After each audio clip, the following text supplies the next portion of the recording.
It was a very quiet night. There was a soft chill in the air. Somewhere in the distance, a dog barked once, then everything fell silent again. I had just moved to the city for a new job. I rented an old apartment, not very big, but comfortable enough. There was only one thing that felt a little strange from the very first day: a small window beside my bed. It never seemed to stay fully closed. The landlord had told me, "It's a bit loose, I never got around to fixing it." That first night, before going to sleep, I made sure to close it properly. I even pressed it firmly to be certain. But sometime in the middle of the night, a faint sound woke me up. Tick, tick. I opened my eyes. The window was slightly open. Outside, it was completely dark. No wind, no movement. I told myself I probably hadn't closed it right, so I got up, closed it again, and went back to bed. The second night, the same thing happened. This time, I paid closer attention. After closing the window, I lay there, watching it, and then, very slowly, it opened just a little. A cold draft slipped into the room, a quiet, unnatural kind of cold. I felt a shiver run through me, but I tried to stay rational. "Just loose wood," I whispered to myself. On the third night, I decided to test it. After closing the window, I placed a chair firmly against it. There was no way it could open now. I turned off the lights and lay down. Around 2 a.m., I heard something. Scrape, scrape. I opened my eyes. The chair was moving.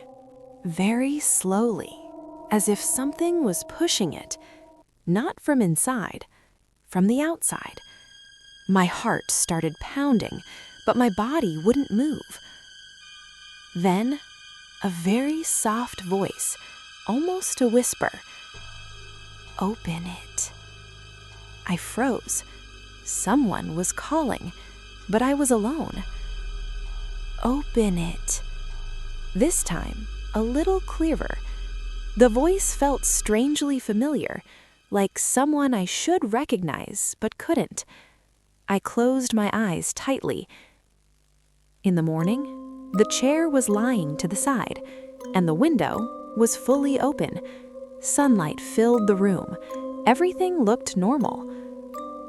After that, I never tried to close the window again. I left it open every night, and nothing ever happened. But sometimes, I still wonder, if I had opened it that night, would something have come inside? Or was something already there? And slowly, the night became silent again. Story 2: The Last Passenger. It was around 11 p.m. The roads were nearly empty. The air carried a faint smell of dust. I was heading home after work. I caught the last bus of the night.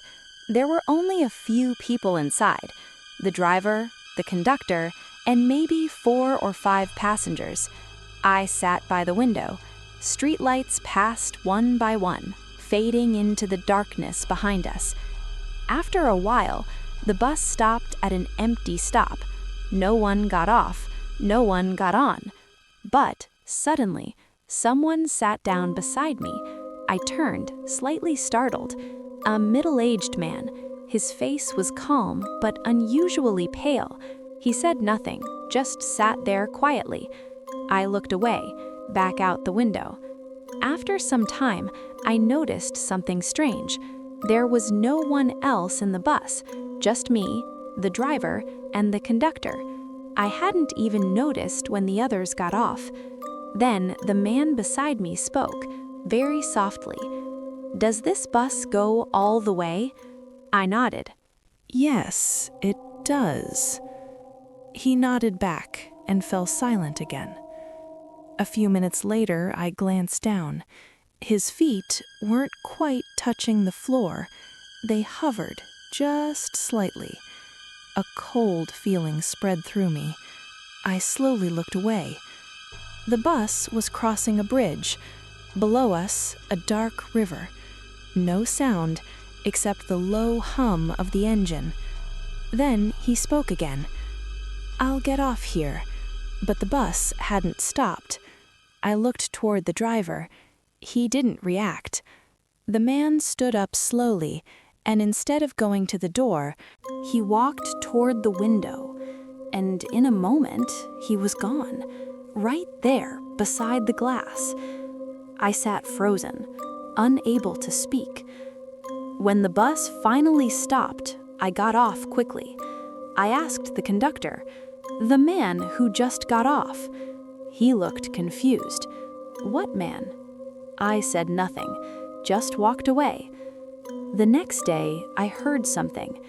Years ago, there had been an accident on that very bridge. A passenger had fallen into the river. Since then, people say sometimes, on the last bus, a passenger gets on and gets off halfway. And slowly, the night became silent again. Story 3. The Room at the Back. The village house was quiet, surrounded by trees. At night, the sound of crickets filled the air. I had gone back to the village after a long time. They gave me a room to stay in. It was a little separate, at the back of the house. My uncle said, "That room is empty most of the time. You can stay there." I didn't think much of it.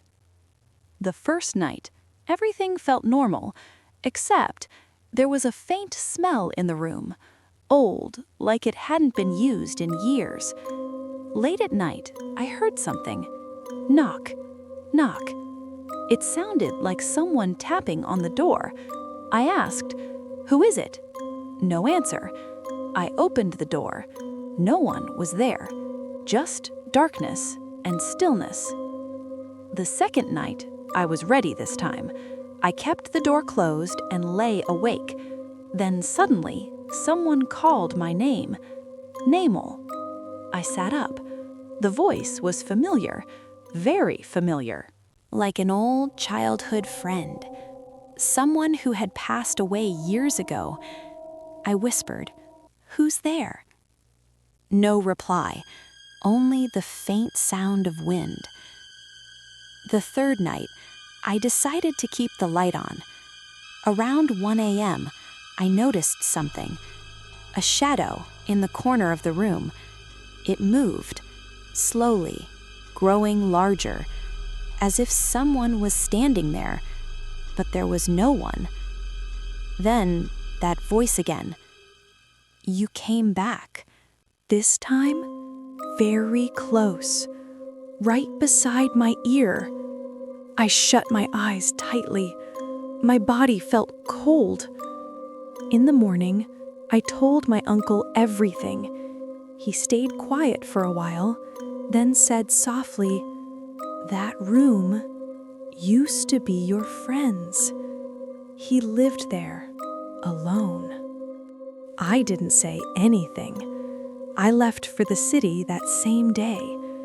But even now, sometimes, when I wake up at night, I feel like someone is calling me, very softly, "Suhana," and slowly, the night became silent again. And slowly, the night became silent again. The kind of silence that doesn't feel empty, but gentle, like the world is finally resting too. The wind outside softened, the distant sounds faded. Even the thoughts in your mind begin to slow down now. Whatever was there, whatever was not understood, it no longer matters in this moment. You are safe, right here, right now. Nothing is coming closer. Nothing is waiting for you. Just breathe in slowly and breathe out. Let your shoulders relax. Let your eyes feel heavier. Let your thoughts drift away like clouds in a quiet sky. There is nothing more to solve tonight, nothing more to think about. Only rest, only calm, only sleep. And as the night goes deeper, you don't need to stay awake to listen anymore, because everything is quiet now. Everything is still, and you can gently, slowly let go. Sleep well.